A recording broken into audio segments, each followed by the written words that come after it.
சூர்யாவோட கங்குவா படத்துக்கு அப்படி ஒரு ரெஸ்பான்ஸ் இருந்தது. அந்த டீசரை வந்து இணையத்தில வந்து கொண்டாடுனாங்க. ஒரு 15 மில்லியன் பேர் பார்த்து அந்த ரசிச்சிருக்காங்க அந்த டீசர. ஸோ அந்த படம் எப்போ வரப்போகுதுன்னு ஒரு கியூரியாசிட்டி எப்பயோ கிரியேட் பண்ணிடுச்சு அந்த கங்குவா படம். ஸோ தீபாவளி வரைக்கும் காத்திருக்க முடியாது. அதனால எப்போ வரப்போகுது, எப்போ வரப்போகுதுன்னு எல்லாருமே பேச தொடங்கிட்டாங்க இப்பவே சோசியல் மீடியால. அடுத்து சூர்யா என்னெல்லாம் படம் நடிக்க போறாரு? அவரோட அடுத்த லைனப் படங்கள் என்னவா இருக்கும்? அப்படிங்கிற மாரிலாம் நெறைய டாக் வருது. ஆனாலும் சூர்யா அடுத்து என்ன படம் நடிப்பார் அப்படிங்கிறத பத்தி ஒரு புதிய தகவல் வெளியாயிருக்கு. அது என்ன அப்படின்னா 2, 3 நாள் முன்னாடிக்கு ஒரு அறிக்கை குடுத்திருந்தார் சூர்யா. அந்த அறிக்கையில பார்த்தீங்கன்னா, புறநானூறு படம் வந்து ரொம்ப ஸ்பெஷலான படம் எங்களுக்கு.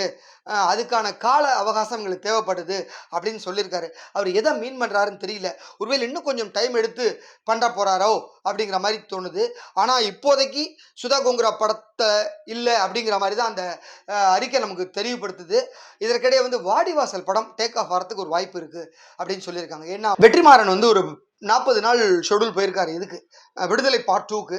அத முடிச்சதுக்கு அப்புறம் போஸ்ட் புரொடக்ஷன் ஒர்க்ல ஒரு மாசம் உட்கார போறாரு. ஸோ ஆப்வியஸ்லி ஜூலை மாசம் இந்த படம் ரிலீஸ் இருக்க போகுது. அதனால இந்த படம் வந்து ஜூன் மாசத்துலயே ஷூட்டிங் இருக்கலாம் அப்படிங்கிற மாரி சொல்றாங்க. வாடிவாசல். ஸோ வாடிவாசல் நடிக்கிறதுக்கு அதிகமா வாய்ப்பு இருக்கும். இல்ல இதுக்கிடையில இன்னொரு தகவல் இருக்கு சூர்யா. ரோலக்ஸ் கதாபாத்திரத்துக்கான ஒர்க்க ஆரம்பிச்சுட்டாங்க அப்படின்னு.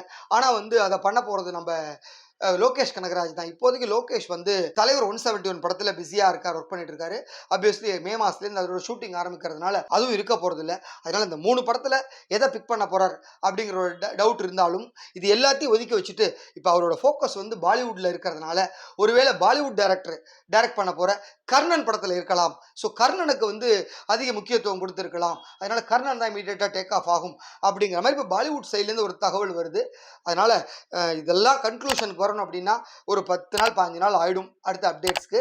ஸோ அதுக்கப்புறம் உங்களுக்கு தெளிவான ஒரு அப்டேட் கொடுக்குறேன். அதுவரை வணக்கம் கூறி விடைபெறுவது உங்கள் விஜய் ஆனந்த். நன்றி.